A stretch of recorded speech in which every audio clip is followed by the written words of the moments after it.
Hi, welcome to our channel Programming of Mind, where we accelerate your knowledge with concise, from high-value book summaries. Let's begin. The Art of Selflessness, Finding Peace Through Compassion. As Siddhartha continued his journey of spiritual awakening, he realized that his personal path to enlightenment had always been a deeply individual journey. But now, in the later stages of his life, he began to recognize that true wisdom could not be fully attained in isolation. His understanding of life, death, and desire had given him peace within himself, but he saw that peace, when truly realized, must extend beyond the self. Compassion and selflessness were not just ideals to strive for. They were essential components of the human experience that could bring about true transformation. Siddhartha understood that his journey was not just about him, but about his ability to relate to others and share in the collective experience of humanity. The call for compassion, the recognition of all beings. Siddhartha had spent many years searching for wisdom, often in isolation. But in his later years, he began to see that true wisdom was not in the pursuit of individual goals or private understanding, but in recognizing the interconnectedness of all beings. He had once lived a life detached from others, believing that his spiritual journey was a solitary one. But now, Siddhartha saw that his wisdom was incomplete without compassion for others. Compassion, Siddhartha realized, was not merely about feeling pity or sympathy for others. True compassion arose from understanding the shared human experience, the joy, the suffering, the struggles, and the triumphs that everyone experiences in their own way.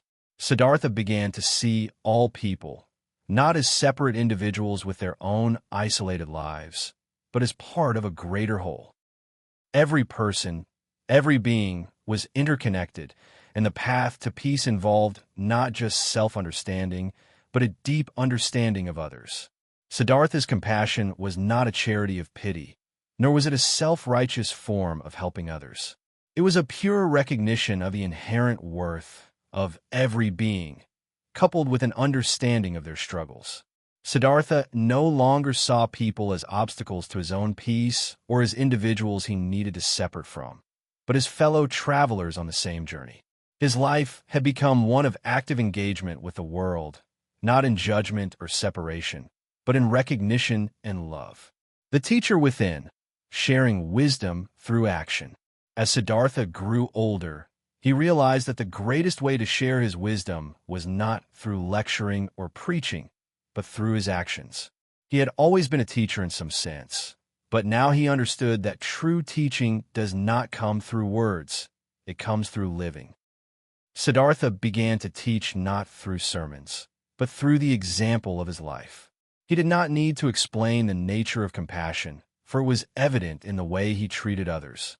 One of the most profound ways Siddhartha embodied compassion was through his interaction with others. He had once lived a life of detachment, avoiding involvement in the lives of those around him. But now, Siddhartha made it a point to show kindness, understanding, and compassion to everyone he met. He spent time with those who were suffering, those who were lost, and those who felt disconnected from the world. Through his presence, he taught them the art of being present and connected with life. He showed them that they, too, were part of the same flow of existence. Siddhartha's ability to share wisdom through his actions was not based on trying to fix others or change them. Instead, it was about offering them the opportunity to see themselves through his eyes that had come to recognize the beauty, complexity, and impermanence of life. He offered no judgments, no advice, but simply the invitation to live more fully, to embrace life as it is, and to see the connection between all beings. His presence was a reflection of the wisdom he had attained, and in sharing that presence, he offered others the chance to recognize their own wisdom within. The healing power of listening, compassionate presence. One of the most powerful aspects of Siddhartha's compassion was his ability to listen. He did not listen with the intention of solving others' problems or offering solutions. Instead, he listened with full presence, accepting the words and feelings of others without judgment. He understood that sometimes the greatest gift one can offer another is the simple act of truly listening, of being fully present in the moment. As Siddhartha spent time with others, he became a quiet observer of their lives. He did not seek to change them or impose his wisdom upon them. Instead, he listened with the intent to understand, offering his presence as a gift. He saw that many of the people he encountered were struggling not because of external circumstances, but because they had not learned to truly listen to themselves and to others. Through his presence, Siddhartha demonstrated that healing begins with self-acceptance and connection. In one particular instance, Siddhartha encountered a man who had been deeply affected by the loss of a loved one. The man was consumed by grief, and no words of comfort seemed to help. Siddhartha did not try to offer advice or encourage him to move on. Instead, he simply sat with the man in silence, allowing the man to express his sorrow. Through this act of compassionate listening, the man began to feel understood, and the heaviness of his grief lightened. Siddhartha knew that true healing does not come from fixing others or offering solutions. It comes from the ability to be fully present with another person, to listen without judgment, and to hold space for their pain. He understood that in offering this presence, he was helping others reconnect with themselves and with the flow of life, allowing them to find their own path to healing. The compassionate heart, living with open-hearted love. As Siddhartha's life continued to unfold, his compassion became the driving force of his existence. He had learned that the path to enlightenment was not one of isolation or detachment, but one of connection and love.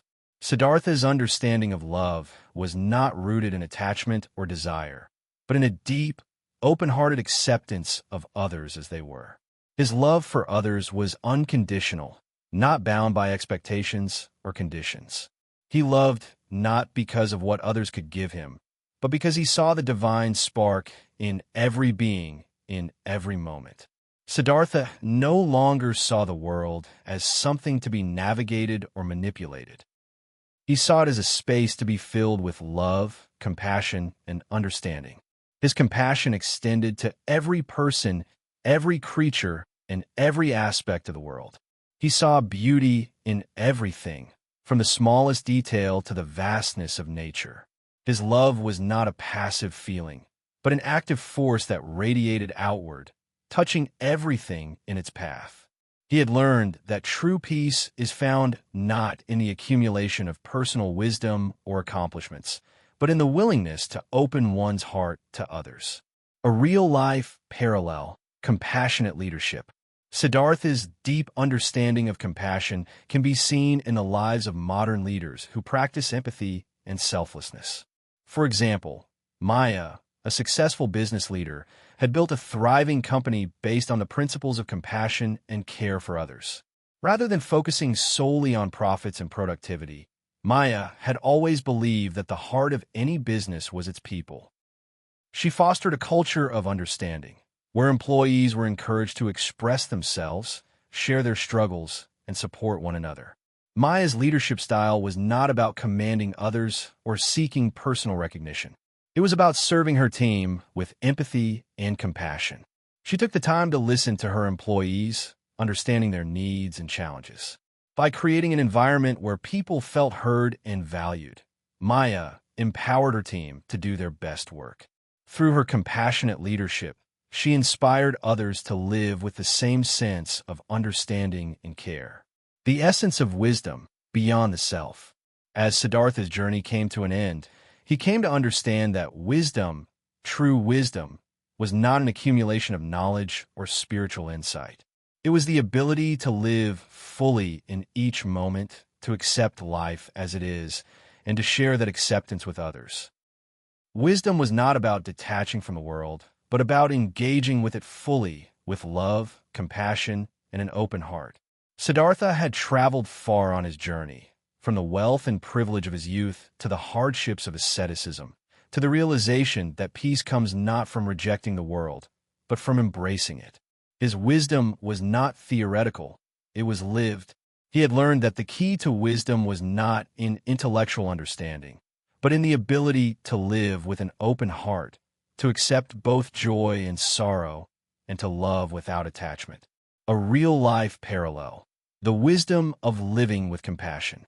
Siddhartha's final realization mirrors the wisdom of people who live fully and compassionately, giving their best to the world around them. Take Martin, for example, an ordinary man who worked as a teacher. While his job may not have been glamorous, Martin approached his work with deep care and compassion. He listened to his students, understood their struggles, and helped them navigate their personal challenges. He did not seek recognition or praise for his efforts, but found fulfillment in seeing his students grow and thrive. Through his simple acts of kindness and attention, Martin showed that true wisdom is found not in grand gestures or intellectual pursuits, but in the ability to love others unconditionally. Like Siddhartha, Martin had learned that the path to peace and fulfillment comes through living with an open heart and a willingness to give of oneself without expectation. Thank you for listening, and please like the video and subscribe for more great upcoming content that will put you in top 1% people in the world.